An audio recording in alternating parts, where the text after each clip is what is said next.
Global मंथन समाचार channel पर आपका स्वागत है। खबर संख्या 1। अमेरिका में -46 डिग्री पारा। अमेरिका के पूर्वोत्तर शहरों में इस वक्त भीषण ठंड पड़ रही है।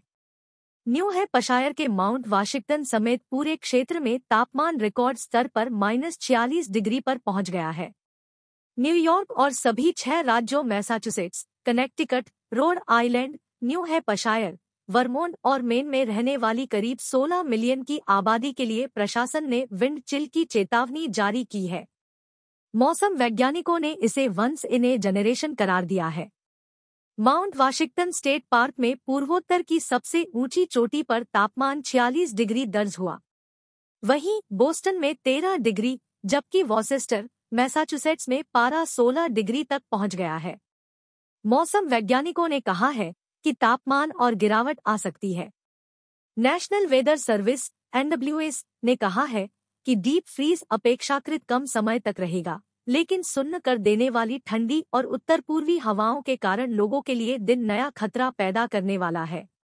बोस्टन और वॉर्सेस्टर, मैसाचुसेट्स, न्यू इंग्लैंड के 2 सबसे बड़े शहरों में स्कूल शुक्रवार को बंद रहे। बाजारों में सन्नाटा पसरा। इससे पहले बोस्टन के मेयर मिशेल वू ने रविवार से आपातकाल की स्थिति घोषित की और शहर के 650,000 से अधिक निवासियों की मदद करने के लिए वार्मिंग केंद्र खोले हैं। इस कड़कड़ाती ठंड के चलते बाजारों में सन्नाटा पसरा हुआ है। कई जगहों पर पोस्टर लगे हैं, आज बहुत ठंड है, हम बंद हैं।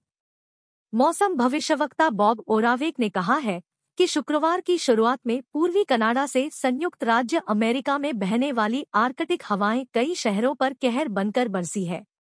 काबेतोगामा, मिनेसोटा, ओंटारियो सीमा के पास दोपहर 1 बजे अमेरिका का सबसे ठंडा स्थान था। यहां तापमान -39 डिग्री दर्ज हुआ।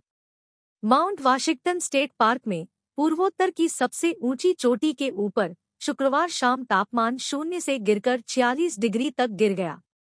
वर्षों बाद पड़ी ऐसी ठंड। NWS के मौसम विज्ञानी ब्रायन हर्ले ने कहा कि यह ठंड बेहद भीषण है और कहा जा सकता है कि कई पीढ़ियों में ऐसी ठंड पहली बार पड़ी है।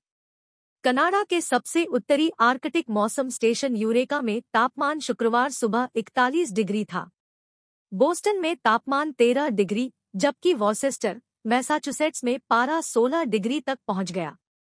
हर्ले ने कहा बोस्टन और वॉसेस्टर में तापमान और भी कम होने की उम्मीद है।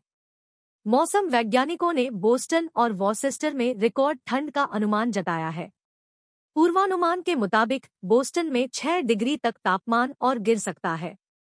इससे पहले इतनी खतरनाक ठंड साल 1886 में पड़ी थी, लेकिन तुलना की जाए तो उस वक्त से आज बोस्टन में पड़ रही ठंड रिकॉर्ड 2 डिग्री अधिक है। वहीं वॉसेस्टर में तापमान में 11 डिग्री तक और गिरावट होने की उम्मीद है, जो साल 1934 में पड़ी ठंड से 4 डिग्री ज्यादा है। खबर संख्या 2। US चीन का दूसरा जासूसी गुब्बारा। अमेरिकी आसमान में चीन का जासूसी गुब्बारा दिखने का एक और प्रकरण सामने आया है। पेंटागन ने बयान में कहा है कि एक और चीनी जासूसी गुब्बारे को लैटिन अमेरिका के ऊपर उड़ते हुए देखा गया है। चीनी गुब्बारा कनाडा, US और अब लैटिन अमेरिका के ऊपर मंडरा रहा है। दूसरी तरफ चीन ने इस दावे को खारिज किया कि यह जासूसी गुब्बारा है।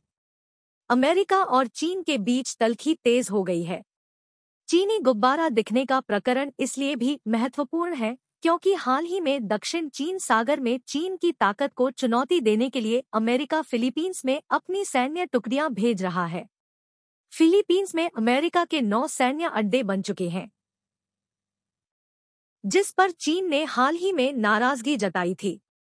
पेंटागन का यह बयान एक दिन बाद आया है जब उसने अमेरिकी एयर स्पेस में चीनी जासूस गुब्बारा दिखने की बात कही थी। पेंटागन के प्रेस सचिव ब्रिगेडियर जनरल पैट्रिक राइडर ने CNN को दिए एक बयान में कहा, हम एक और गुब्बारे के लैटिन अमेरिका से गुजरने की रिपोर्ट देख रहे हैं। अब हम आकलन करते हैं कि यह एक और चीनी निगरानी गुब्बारा है। हालांकि यह स्पष्ट नहीं हो पाया कि लैटिन अमेरिका में गुब्बारा कहाँ था। एक अमेरिकी अधिकारी ने CNN को बताया कि यह वर्तमान में संयुक्त राज्य अमेरिका की ओर जाता नहीं दिख रहा है।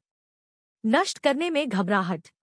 एक रक्षा अधिकारी के अनुसार अमेरिकी उत्तरी कमान नासा के साथ समन्वय कर रही है ताकि यह निर्धारित किया जा सके कि यदि संयुक्त राज्य अमेरिका के ऊपर घूम रहे गुब्बारे को मार गिराया जाए तो मलबे से जमीन पर कितना नुकसान होगा। अमेरिका को डर है कि गुब्बारा का साइज काफी बड़ा है और अगर इसे नष्ट किया जाता है तो इसका मलबा जमीन पर काफी नुकसान पहुंचा सकता है। हालांकि अमेरिका ने यह भी स्पष्ट किया कि यह गुब्बारा आसमान में 60,000 फीट की ऊंचाई पर उड़ रहा है, इसलिए इससे अभी कोई खतरा नहीं है। लेकिन फिर भी अमेरिका चीन की इस हरकत पर तिलमिलाया हुआ है। चीन की इस हरकत पर अमेरिका ने नाराजगी जाहिर करते हुए विदेश मंत्री एंटनी ब्लिंकन का चीन दौरा रद्द कर दिया है। गलती से अमेरिकी में गया। अमेरिकी विदेश मंत्री एंटनी ब्लिंकेन ने इस घटना को हमारी संप्रभुता का स्पष्ट उल्लंघन कहा, लेकिन कहा कि इस मुद्दे को हल करने के लिए संचार की लाइनें खुली रहेंगी। उधर चीन ने इस प्रकरण पर खेद जरूर जताया, लेकिन सफाई में कहा कि यह जासूसी गुब्बारा नहीं नागरिक पोत है जिसका इस्तेमाल मौसम संबंधी रिसर्च में किया जाता है। यह गलती से अमेरिकी स्पेस में चला गया है। अमेरिका ने चीन के इस दावे का खंडन किया और इस मामले में जांच शुरू कर दी है। अमेरिकी अधिकारियों ने कहा कि वे अभी भी संदिग्ध चीनी जासूसी गुब्बारे पर नजर रख रहे हैं क्योंकि यह संयुक्त राज्य भर में घूम रहा है। पेंटागन ने कहा कि यह वर्तमान में कोई खतरा पैदा नहीं करता है और इसके अगले कुछ दिनों तक अमेरिका में बने रहने की उम्मीद है। खबर संख्या 3। घर में दाना नहीं पर चाहिए कश्मीर। भारत के खिलाफ पाक का नया प्रोपेगेंडा शुरू। घर में खाने को दाना नहीं पर साजिश को हमेशा तैयार। ये पाकिस्तान का वो चेहरा है जो हर बार सामने आ ही जाता है। पाकिस्तान की हालत इस वक्त पूरी दुनिया के सामने स्पष्ट हो चुकी है। भारत का यह पड़ोसी मुल्क पाई पाई को मोहताज है। IMF से आर्थिक मदद के लिए गिड़गिड़ा रहा है और हर शर्त मानने को तैयार है। इतनी बुरी गत के बाद भी पाकिस्तान अपनी हरकतों से बाज नहीं आ रहा है। मीडिया रिपोर्ट्स है कि पाकिस्तान ने रविवार को कश्मीर एकजुटता दिवस मनाया। इसके लिए शहबाज सरकार तमाम फंड्स को सोशल मीडिया पर दुष्प्रचार के लिए दांव पर लगाया। पाकिस्तान सोशल मीडिया के सहारे एक बार फिर भारत के खिलाफ प्रोपेगेंडा फैला रहा है और कश्मीर पर दुष्प्रचार प्रसारित कर रहा है। भारत के खिलाफ साजिश। स्थानीय मीडिया की रिपोर्ट्स है कि पाकिस्तान 5 फरवरी को कश्मीर एकजुटता दिवस की तैयारी काफी पहले ही शुरू कर दी। इन तैयारियों का असर सोशल मीडिया पर भी देखा जा सकता है। सोशल मीडिया पर कश्मीर को लेकर भारत के खिलाफ प्रोपेगेंडा फैलाया जा रहा है। इस वक्त पाकिस्तान की हालत बेहद खराब है। पेट्रोल पंपों में तेल की कमी है, राशन खरीदने को लोगों के पास पैसा नहीं है। पाकिस्तानी रुपया अमेरिकी डॉलर के मुकाबले 270 पार कर गया। इन हकीकतों के बावजूद पाकिस्तान की शहबाज सरकार का ध्यान भारत के खिलाफ साजिश रचने पर है। यही वजह है कि वो बड़ी मात्रा में फंड को दुष्प्रचार में प्रयोग कर रहा है। कश्मीर एकजुटता दिवस। पाकिस्तान साल 1990 में कश्मीर में कश्मीरी हिंदुओं के कत्लेआम के बाद से हर साल 5 फरवरी को कश्मीर एकजुटता दिवस मना रहा है। इस ड्रामे के जरिए वह कथित तौर पर कश्मीर की आज़ादी के लिए लड़ रहे आतंकियों को क्रांतिकारी बताकर कश्मीर अलगाववाद आंदोलन का समर्थन करता है। हालांकि धारा 370 और आर्टिकल 35A हटने के बाद से कश्मीर में हालात सुधरने लगे हैं। स्थानीय लोग भी मानने लगे हैं कि यह पाकिस्तान द्वारा फैलाया जा रहा प्रोपेगेंडा है। कश्मीर में शांति लौट रही है और बड़ी संख्या में पर्यटक घाटी की तरफ लौट रहे हैं। खबर संख्या 4। अजा कर्मियों पर मेहरबान भाजपा। हरियाणा के मुख्यमंत्री मनोहर लाल खट्टर ने घोषणा की है कि राज्य सरकार अनुसूचित जाति के कर्मचारियों को पदोन्नति में आरक्षण देगी और इसके लिए सभी काडरों में आगामी 3 माह में पदों को चिन्हित किया जाएगा। संत रविदास की 646वीं जयंती के उपलक्ष्य में जींद के नरवाना में आयोजित राज्य स्तरीय समारोह को बतौर मुख्य अतिथि संबोधित करते हुए मुख्यमंत्री ने यह घोषणा की। मुख्यमंत्री ने फतेहाबाद जिले के गांव रसूलपुर में बनने वाले मेडिकल कॉलेज का नाम भी संत रविदास के नाम पर रखने का ऐलान किया। इसके अलावा उन्होंने कहा कि सिरसा स्थित चौधरी देवीलाल विश्वविद्यालय में संत रविदास के नाम पर एक पीठ स्थापित की जाएगी ताकि उनके जीवन का अध्ययन कर उनके विचारों का प्रचार प्रसार किया जा सके। कैपिटल फंड होगा स्थापित। खट्टर ने कहा कि संत रविदास का पीपली के पास स्मारक बनाने के लिए जमीन की पहचान हो गई है। उन्होंने बताया कि स्मारक के पास एक स्कूल और छात्रावास भी स्थापित किया जाएगा। मनोहर लाल खट्टर ने अनुसूचित जाति के लोगों को लघु एवं सूक्ष्म उद्योग लगाने के लिए जमीन खरीद पर दी जाने वाली छूट भी 10% से बढ़ाकर 20% करने की घोषणा की। मुख्यमंत्री ने कहा कि अनुसूचित जाति के युवाओं को स्वरोजगार व उद्यमिता में बढ़ावा देने के लिए बैंकों के अलावा सरकार की ओर से वित्तीय सहायता प्रदान करने हेतु एक कैपिटल फंड की स्थापना की जाएगी। खबर संख्या 5। वोटर्स को लुभाने के लिए मची होड़। चुनावी राज्य कर्नाटक में सियासी पार्टियां एंडीचोटी का जोर लगा रही हैं। सूबे में विधानसभा चुनाव के मद्देनजर मतदाताओं को लुभाने के लिए मुफ्त में रेवड़ियां, dinner set, pressure cooker, digital घड़ियां गिफ्ट दी जा रही है। कुछ नेताओं को अपने मतदाताओं की तीर्थयात्रा का खर्च उठाते हुए देखा जा रहा है। आंध्र प्रदेश का तिरुपति, कर्नाटक का मंजुनाथ स्वामी मंदिर और महाराष्ट्र का शिरडी मतदाताओं के पसंदीदा तीर्थ स्थलों में शामिल है, जहां का खर्च उठाने के लिए उम्मीदवारों ने वादा किया है। हाल में बगलकोट जिले में एक प्रमुख नेता की तस्वीर वाली डिजिटल घड़ियों का वीडियो सोशल मीडिया पर वायरल हो गया था। एक निवासी ने बताया कि बेंगलुरु निर्वाचन क्षेत्र में मतदाताओं को डिनर सेट बांटे गए हैं। एक महिला ने नाम न उजागर करने की शर्त पर बताया, मुझे दोपहर को एक कॉल आया और डिनर सेट ले जाने के लिए कहा गया। शुरुआत में मैंने सोचा कि यह कोई मजाक है, लेकिन जब मैं वहां गई तो पाया कि वे सच में डिनर सेट बांट रहे थे। बीमा प्रीमियम का वादा। शहर के एक अन्य क्षेत्र में एक पूर्व मंत्री ने कथित तौर पर मतदाताओं के एक वर्ग के जीवन बीमा प्रीमियम का भुगतान किया। बेंगलुरु में हाल में ट्रक पर लदे प्रेशर कुकर और घरेलू बर्तन भी जब्त किए गए थे। इन घटनाओं पर प्रतिक्रिया देते हुए कर्नाटक के मुख्य निर्वाचन अधिकारी मनोज कुमार मीना ने कहा कि आदर्श आचार संहिता उस दिन से लागू होती है जब चुनाव की तारीखों की घोषणा की जाती है, लेकिन चुनाव प्रक्रिया शुरू होने से पहले इस तरह की प्रथाओं पर अंकुश लगाने के तरीके भी मौजूद हैं। उन्होंने कहा, आदर्श आचार संहिता चुनाव की तारीखें घोषित होने के बाद से प्रभावी होती है। प्रवर्तन एजेंसियों की बैठक। तब तक हम विचार कर रहे हैं कि हाल में मीडिया में आई खबरों के संदर्भ में हम क्या कर सकते हैं, जिनमें आरोप लगाया गया है कि राजनीतिक दल और निर्वाचित प्रतिनिधि वोट हासिल करने के लिए विभिन्न लोकलुभावन गतिविधियों में लिप्त हैं।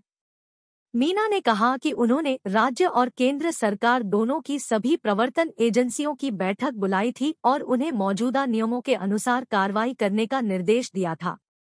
मीना ने बताया कि वाणिज्यिक कर विभाग ने चिकमंगलुरु और तुमकुरु में 2 गोदाम पर छापा मारा।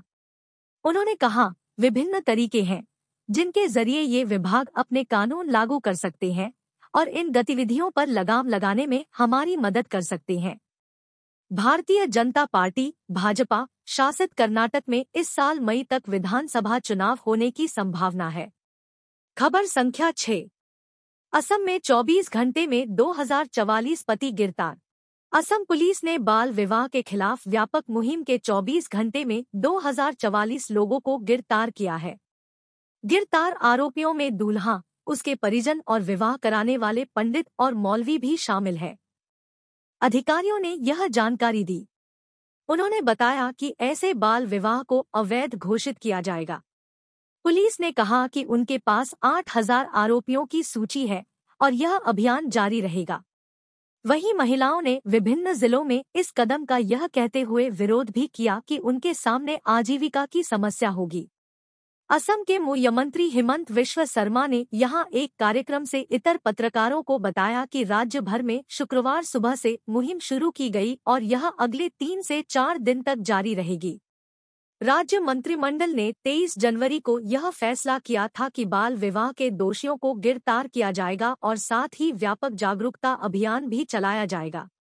नामजद अभियुक्त बनाएं। इस घोषणा के एक पखवाड़े से भी कम समय में पुलिस ने बाल विवाह के 4004 मामले दर्ज किए हैं। पुलिस महानिदेशक जीपी सिंह ने कहा हमारे पास 8,000 नामजद अभियुक्तों की सूची है और अभी तक हमने केवल 2,044 लोगों को गिरफ्तार किया है। बाल विवाह के खिलाफ अभियान अगले 3 से 4 दिनों तक जारी रहेगा। विश्वनाथ जिले में सबसे अधिक 137 गिरफ्तारियां की गई है। इसके बाद धुबरी में 126, बक्सा में 120, बारपेटा में 114 और कोकराझार में 96 गिरफ्तारियां हुई है। राज्य मंत्रिमंडल ने हाल में फैसला किया था कि 14 साल से कम उम्र की लड़कियों से विवाह करने वालों के खिलाफ यौन अपराध से बच्चों का संरक्षण पॉक्सो कानून के तहत मामला दर्ज किया जाएगा और 14 से 18 साल की लड़कियों से विवाह करने वालों के खिलाफ बाल विवाह रोकथाम अधिनियम 2006 के तहत मामला दर्ज किया जाएगा। ऐसे लोगों को गिरफ्तार किया जाएगा और विवाह को अवैध घोषित किया जाएगा। अगर लड़के की उम्र भी 14 साल से कम होगी तो उसे सुधार गृह भेजा जाएगा, क्योंकि नाबालिगों को अदालत में पेश नहीं किया जा सकता। महिलाओं का विरोध। शर्मा ने राज्यव्यापी पुलिस कार्रवाई पर पुलिस महानिदेशक जीपी सिंह की मौजूदगी में सभी पुलिस अधीक्षकों एसपी के साथ डिजिटल बैठक की अध्यक्षता की। उन्होंने लोगों से इस कुरीति से मुक्ति के लिए सहयोग एवं समर्थन की अपील की। इस बीच महिलाएं अपने पतियों और बेटों की गिरफ्तारी के विरोध में बड़ी संख्या में सड़कों पर उतरी। मजली जिले की 55 वर्षीय निरोदा डोले ने कहा, केवल पुरुषों को ही क्यों पकड़ा जा रहा है? हम और हमारे बच्चे कैसे जिएंगे? हमारे पास आय के साधन नहीं है। हाल में दर्ज बाल विवाह के 4004 मामलों में सबसे अधिक धुबरी 370 में दर्ज किए गए हैं। इसके बाद ऐसे मामले होजई 255, उदलगुरी 235, मोरीगांव 224 और कोकराझार 204 में दर्ज किए गए हैं। बराक घाटी के हैलाकांडी जिले में बाल विवाह का सिर्फ एक मामला दर्ज किया गया, जबकि दीमा हसाओं में 24 और कछार में 35 मामले दर्ज किए गए। अगर आप दी गई जानकारी से संतुष्ट हैं, तो चैनल को सब्सक्राइब करना ना भूले, साथ ही अपने दोस्तों और रिश्तेदारों को भी वीडियो शेयर करें। धन्यवाद। आपका दिन मंगलमय हो।